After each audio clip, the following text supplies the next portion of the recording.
started the fifth period. I know, I didn't look. I can't understand. So I am going to assign a reading for the jungle, and I didn't have this, the paper copy came late, so I couldn't give it the first period, but I will put it online. And here is the paper copy of it.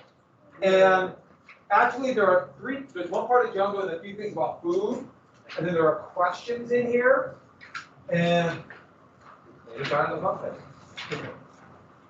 Oh, It's a very important birthday today, Mr. Parker. whose? It's Gromit from Wallace and Gromit. Oh, It's also Omar Bradley's birthday. It's also Marlon's, but that's a little less important.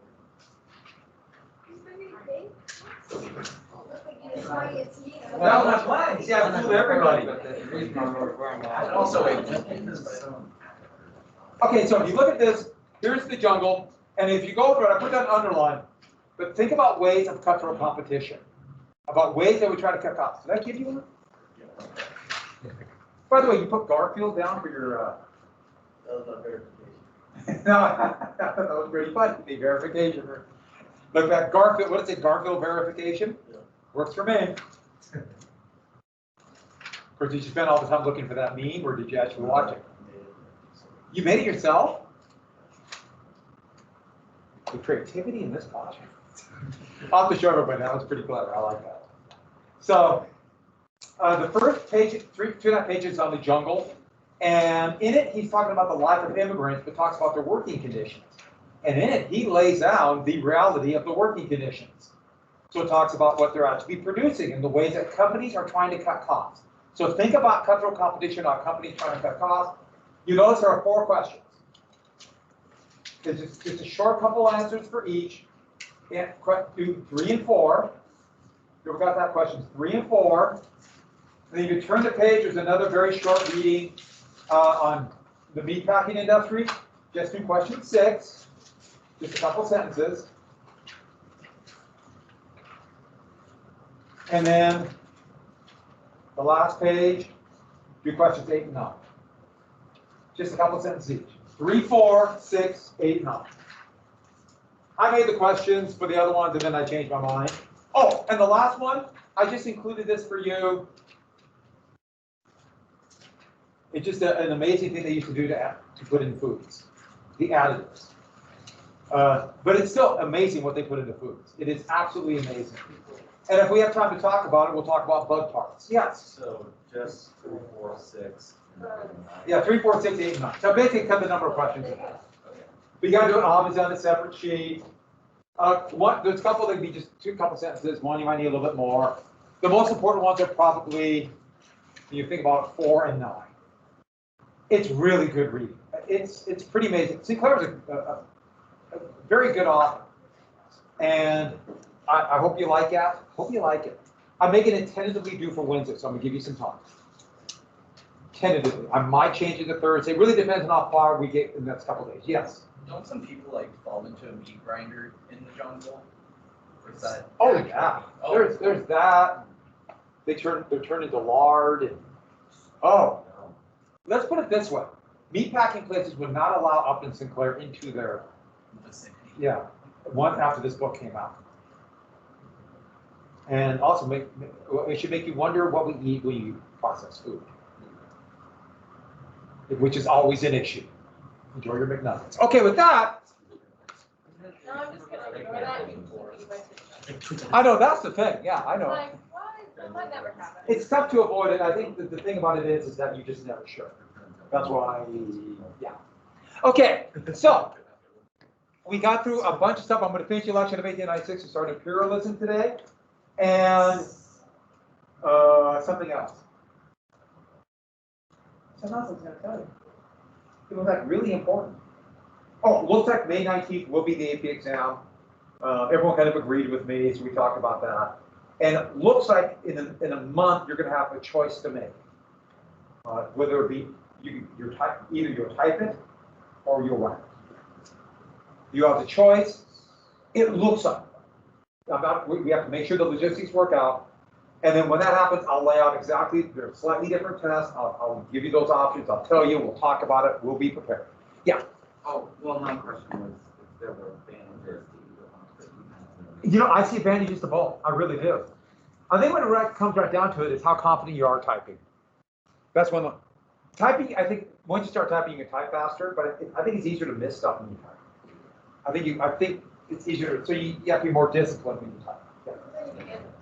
My English teacher was talking about he has some of our DBT or equivalents. He has this write down, said that ours is going to be writing. Is that, do you know if this applies just to the U.S. history? Normally it's all written. And so normally in a year we would not type in. Yeah. But I really assumed that it would all be online this year.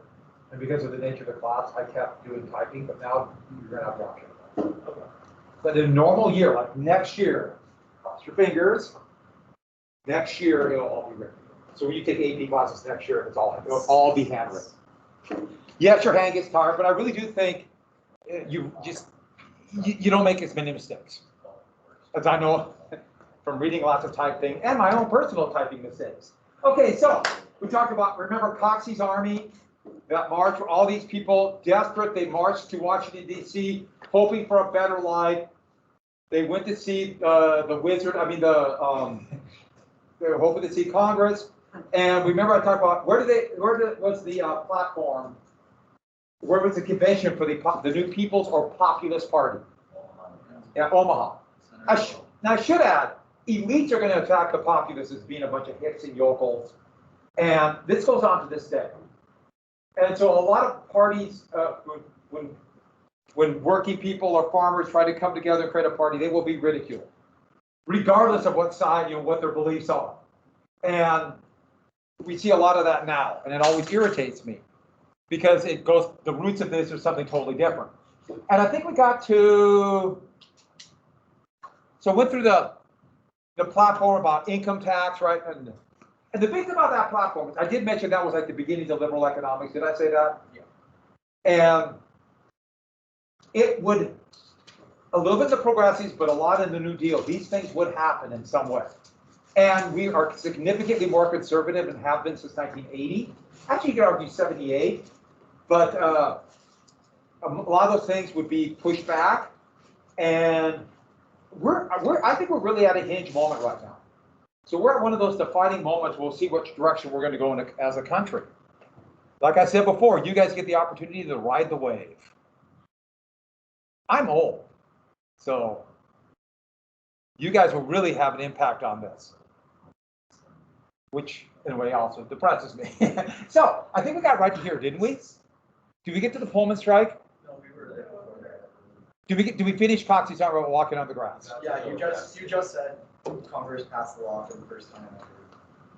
And most of them just wandered, but it looked like revolution. That's the big thing. And then the same year, just a couple months after, one of the biggest strikes in American history is going to take place, the Pullman Strike. So once again, this is 1894, so everyone put down 1894. And Pullman had a company town, and they paid their workers in script, and we talked about that before. Script, company town. The company was making money. But 3 different times, they raised prices in the company town and the company store. Why? Because they could. They knew that the workers would have no choice but to take it, because with so many people unemployed and so many people homeless, people would be desperate to take lower wages. So they knew that. And so, oh, by the way, what a factory, huh? The architecture was so ornate in the 19th century. So even a factory looks pretty amazing. Where today a factory is just a steel, corrugated steel building. That might be more functional, but that's still pretty cool. Well, what happened? The company cut wages again. This time they actually cut direct wages by 1/3. So they've already raised prices and then cut wages.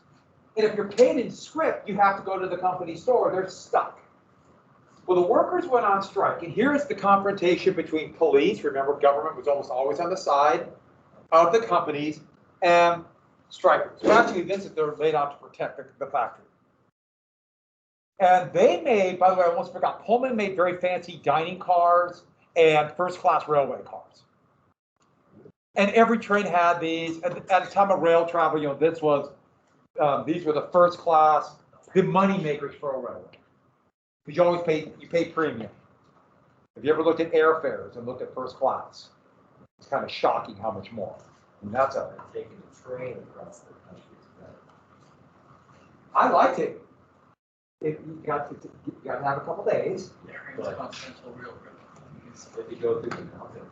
You can do the Charlie Rose too. I want to do that. It's super fun, just go to the photo. I want to do that. I haven't done that. Oh. So, Eugene Debs, right here, he was the head of the American Railway Union, that's RU. And he, realizing that if we don't stop this, it'll happen to our workers. They joined the strike. They said, we will not work on any train carrying a Pullman car. This is what we call a boycott. Or in union terms, we're not going to cross the picket line of our brother workers. Because Debs, and he was right, if we don't join this, the railroads we work for will do the same to us. This was a relatively new union that was trying to organize all railway workers into one big union. And Debs was an incredibly charismatic man who drew so many people to this union. So Debs actually was a public enemy #1 to the railroads. But what this did is this stopped railway traffic all over the country. All over the country. Once again, like 1877, showing the power of workers. But railroads started putting mail cards on their trains. Every train with a Pullman car, they put a mail card. Why? Yes. To get the government involved. It's the constitutional duty of the United States government to deliver the mail. So then they could say that the American Railway Union was trying to hurt or going against the Constitution. And these are two pictures of when troops would be called out to put down the strike. And so that's what mail was. And so the railroads knew what they were doing. Actually, this was suggested by Richard Olney, who was Cleveland Attorney General. So this was coming from the Cleveland administration. And Uncle Grover. And he's the same guy who said, hey, we should pass the ICC, but make it worthless. He's the same man. He was the Attorney General for Cleveland. He was a former lawyer from 3 different railroads. So he's a railroad man. So this is what we call the definition of a conflict of interest. And it's a problem with government. I mean, it always is. And so what happened was this. Let's get right to here. I got this out of order. You have to write this down. This is just Cleveland's point of view. Once he heard they're not delivering, do you catch it? How dare they violate the Constitution? So Cleveland is going to use troops. And this is what we got to get down there. They went to a federal court and got an injunction. An injunction to court order saying, end the strike. They refused, and that gave an excuse to send out federal troops. And what did they do?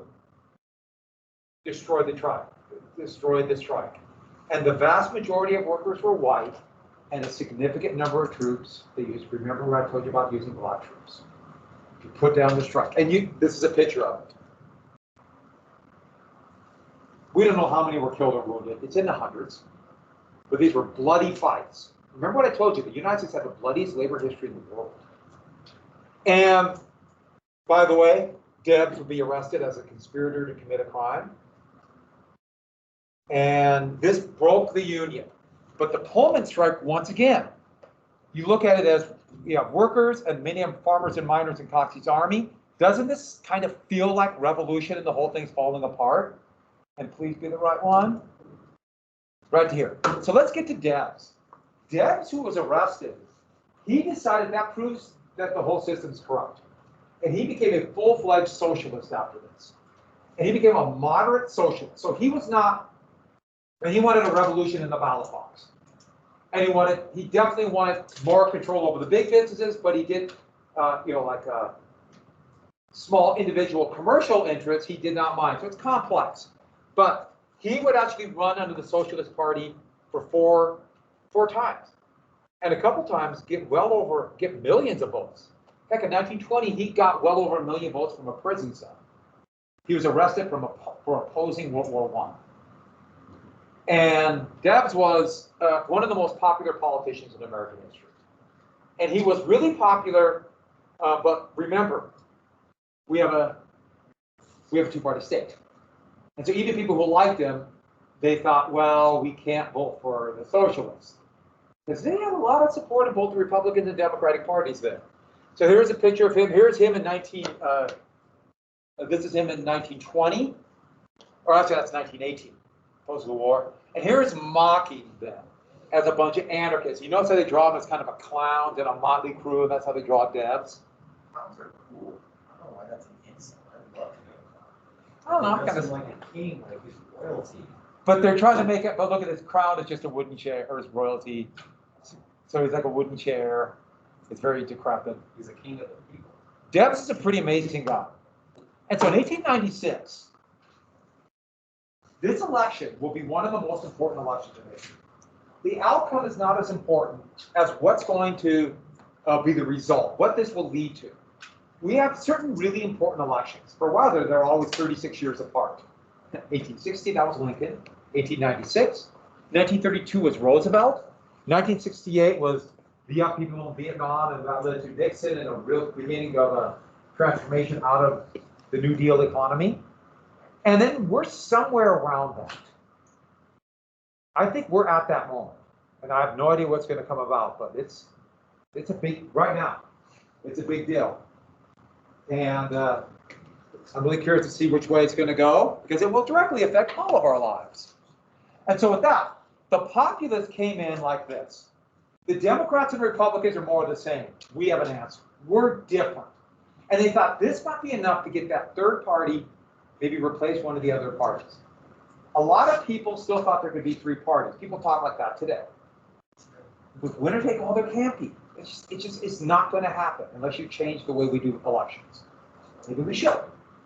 Well, this creepy dog, yes.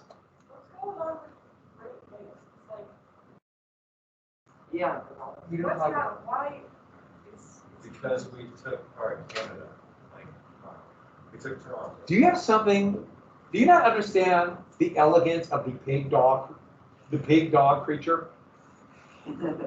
I think that's supposed to be the back of the dog, and they just made that silver too. But remember, free silver was that slogan for more inflation, and so this is a populist pig dog. That's implying that look at all these states that are going to go populist or silver. These are the battleground states. But they say because of industrial interest and the fact that there's still open ballot, there's no secret ballot, these are going to stick with the gold standard. And yes, that is creepy. They really thought they could win these states, and that would be enough to win the election. We'll get to that. And so, the Republicans would nominate in 1896 William McKinley. Remember McKinley tariff. That tariff that they said would lower rates, but turned out to raise rates. McKinley was senator and governor of Ohio, and he was not known as a dynamic man. In fact, I chose these pictures carefully. I mean, I just imagined that, rah, rah, rah, rah. But he looked like what people thought a president should look like in 1896. That's what people thought. And he stuck with that same ideology of laissez-faire, more and more conservative. And what symbolized that was we're going to stick with the gold standard. The gold standard. Because it was really important. It was almost religious to some people. Like a religious dogma that money must be backed up with something solid. Because if money's not backed up with something solid, then it will have no real value. And so we can always know our dollar's worth something because it's backed by gold. And that is actually, if you think about it carefully, lunacy. You know why? What makes gold valuable? Nothing. We decide it does. We just decided that gold's valuable, so it's valuable. It looks pretty. Yeah, or kind of. We think, so what makes money valuable? Because we just decided it's Trust. Huh? Having trust in the government. Well, which is that's what makes. But we decided it's valuable. We believe it'll be valuable tomorrow. That's what it is. Why is gold valuable? Because we believe it's valuable. So there's no difference. It's just another layer. By the way, gold's really unstable, but that's another story. But let's be very clear about it. Marcus Hanna, the Republican boss of Ohio, he controlled William McKinley. McKinley was a solely owned entity of Marcus Hanna, who represented the robber barons. He represented the wealthiest people, the wealthiest businessmen in America. And Hanna dictated to McKinley. In fact, McKinley was considered by people who in the know that he was kind of a dolt, not the sharpest tack. And so behind the scenes, Hanna was like a puppet master. They used to call him that. And so there's Hanna right there. In fact, that looks like somebody you would expect to be the Republican boss of Ohio. For some reason, that just looks like it. But here's a cartoon, and this is how they draw Hanna. And I like how they put the dollar signs. And Henry Clay was considered to be this like model of integrity for politicians. Okay, that's not quite true, but remember Clay, we've talked about before. And so here's Hanna, and look how they draw McKinley. Adult. And if you can't read it, it says Hanna. Hanna says, that man Clay was an ass. It's better to be president than to be right. And he's talking about right as moral, having integrity, being incorruptible. No, what matters is being president. And this you have to get down. Hanna understood something. Power is all that matters. Doesn't matter how you get the power, it's power. Because once you have the power, you can say anything you want. You got the power. And by the way, by definition, this is corrupt. By any definition, his power corrupts. But all Hanna cared about is get the power. So Hanna, very important, McKinley could say anything you wanted. But then once they have the power, you can do anything. So what is hypocrisy now? It really doesn't. And if you accuse a politician of hypocrisy, you're a sucker. They've already won. Power. And by the way, yeah, I think that's corrupt by definition. But politics is about power to get things done. Power to get things done. It's kind of depressing. But Hanna understood this. By the way, if you think, well, let's make everyone incorruptible. We'll make them so they're not corrupt. We'll all be good together. Can you imagine somebody who is duplicitous taking advantage of you? So you just have to understand something about politics. Politics is power. The power to do what you want. And Hanna represents the big business. So he controlled McKinley, as I mentioned before. But here's the front porch of the governor's mansion at Columbus. And so McKinley ran, they literally called it the front porch campaign. He would come onto the front porch and wave to people, then go back in. They didn't let him talk. They let Hanna's men do the campaign for McKinley. So that's the picture of the two guards at McKinley's door.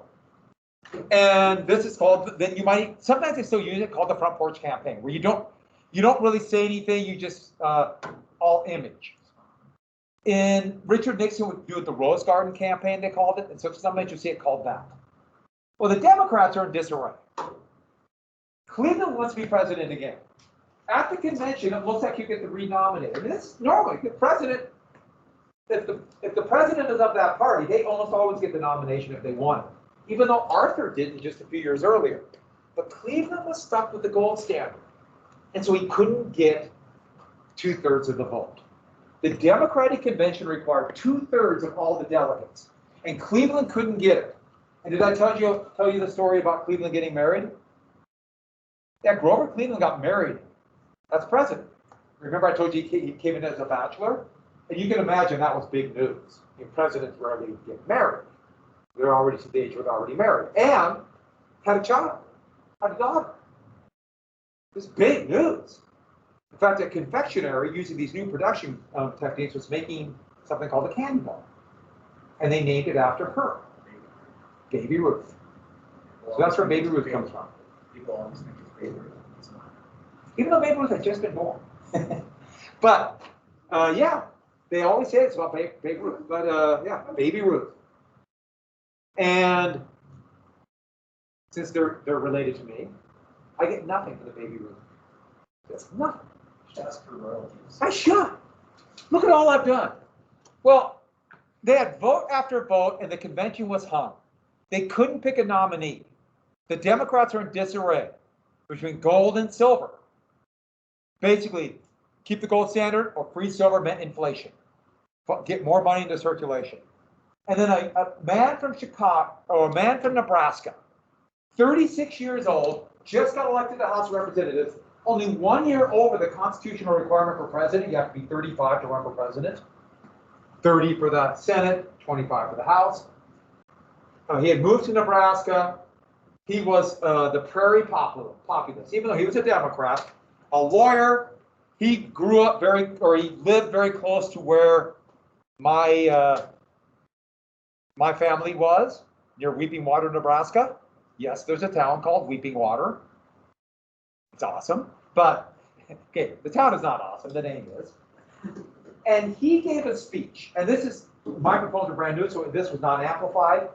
And they were meeting in Omaha to try to get on the, kind of take advantage of the populist thing. And they had this kind of temporary fire trap built that held 10,000 people, but if any spark, the whole thing would have went. It's kind of scary. And no amplification. He was relatively unknown. He just had this reputation of being a good speaker, so he's the classic dark horse. I mean, he had nothing, no reputation at all. And he started giving a speech, and it was one of those that people started talking. They're talking over, not really listening. It's not, they're arguing. The party looks like they're in real trouble.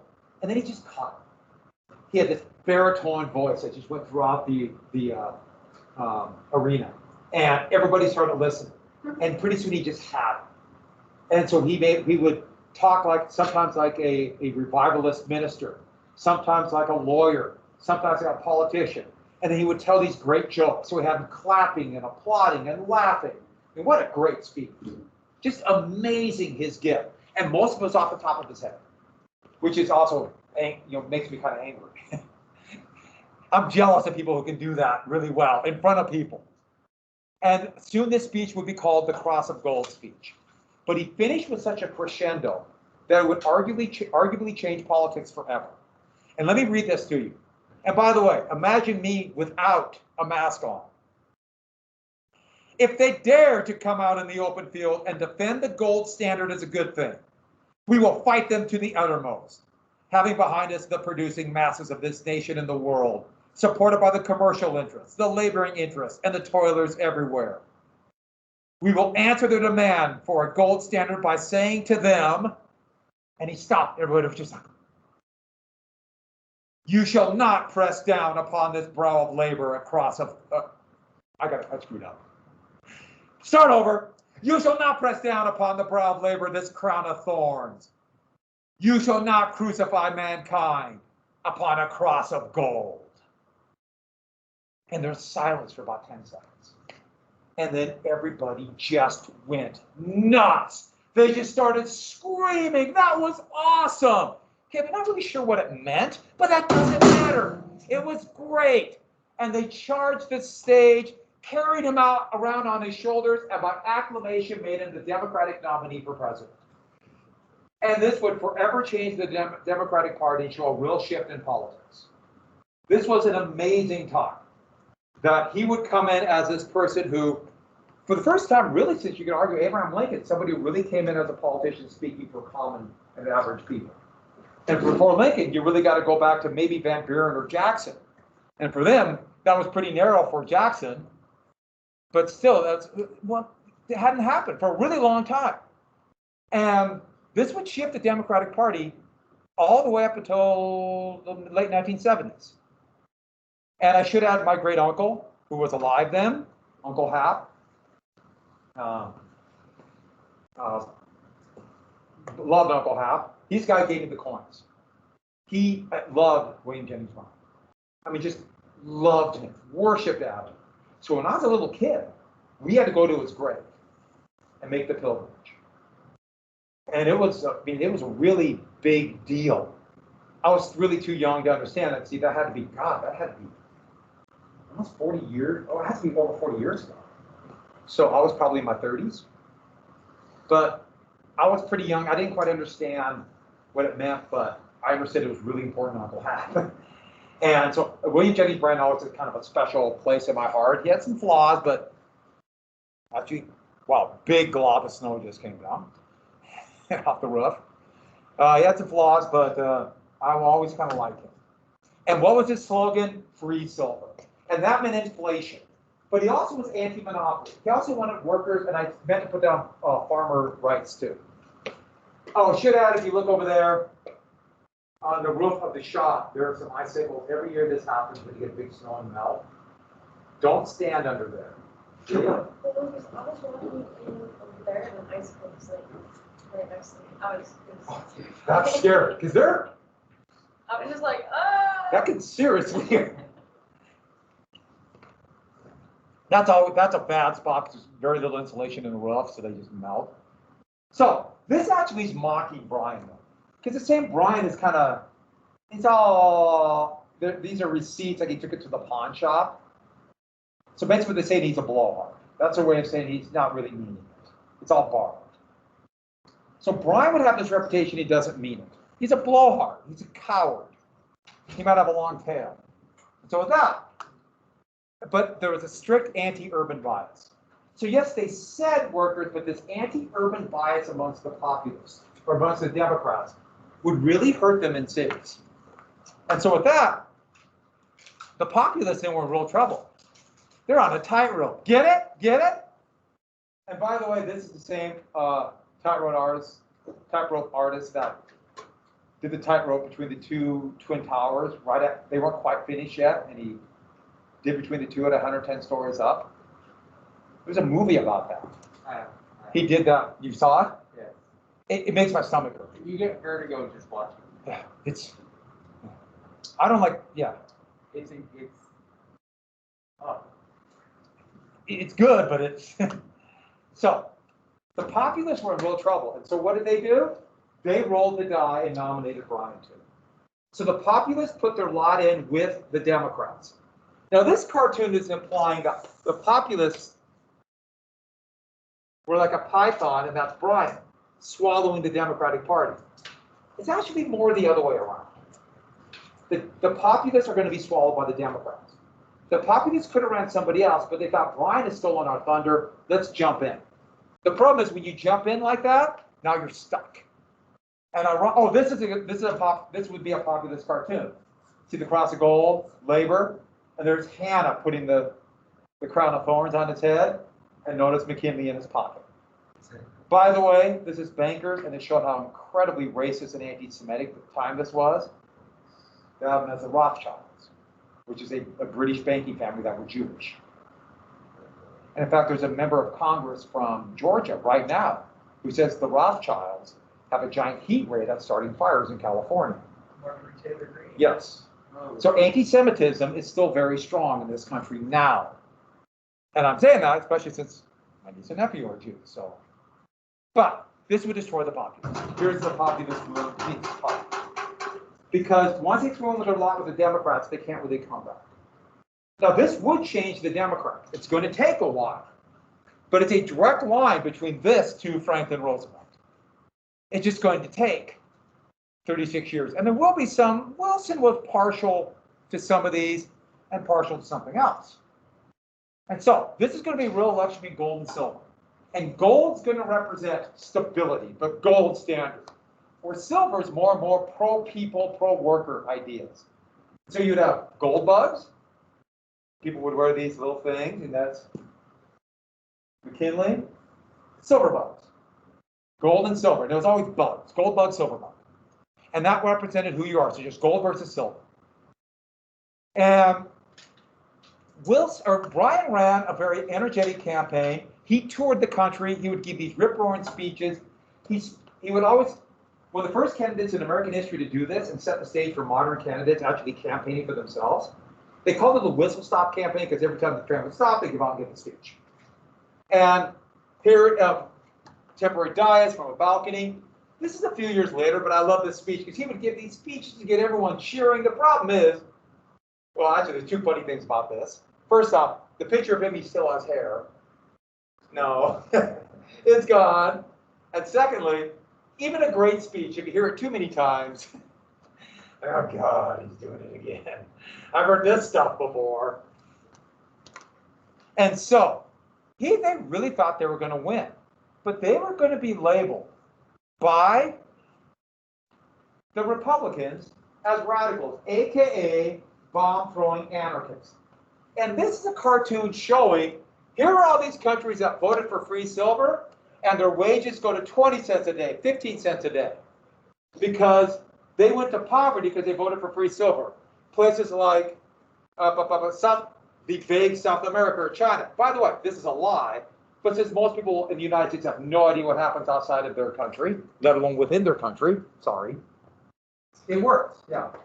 The BTA you can send for bomb-throwing anarchists or Brian the Oh, Brian the anarchist, very good. Or the cowardly lion, I don't know. I just gave you a hint about a certain book that was written as an allegory about populists. When the election came out, yes. When the election ended, it took a little bit longer to start telling stories. I had to tell you about my uncle. McKinley won a fairly big victory. The states that the populists thought they could win didn't win. Bryan lost. And so you say, how could a victory that's a pretty big victory for McKinley be such an important election? So McKinley won. And by the way, 1900, they do the same thing and McKinley would win again. But why is it such a big deal? I know the bell's about ready to ring, but let me just get to this. First off, urban interest became dominant. It showed the power of the country with leaving the countryside and going to cities. And we have a little bit of that today. The vast majority of voters are urban. And, but there's, so far, very effectively, rural interests are still kind of holding on. Even though the rural interests ended up voting for finance, but that's another story. Next, this showed money was more important than ever before. It was a big deal. Go put your stuff away. I'll just tell you real quick how money was important, or you put your stuff away. Bryan raised $300,000, which was seen as like an unheard amount. John D. Rockefeller alone gave $700,000 to McKinley's campaign. McKinley would raise $7 million. Money. The big money interest, they got what they wanted. And today, that's why this is so important. Okay, I didn't quite get the imperialism, so I'll give that on Monday. Something else I was going to tell you. No, that's it. Tuesday. I'll see you guys Tuesday. You bet we'll see you. Goodbye. Right when you find work. And hang by your thumb. Tuesday. We'll be here Tuesday. I don't believe. Yes. Really? Yes. Let's come Monday. Let's start the 4-day week early. Yes. Because of the kids.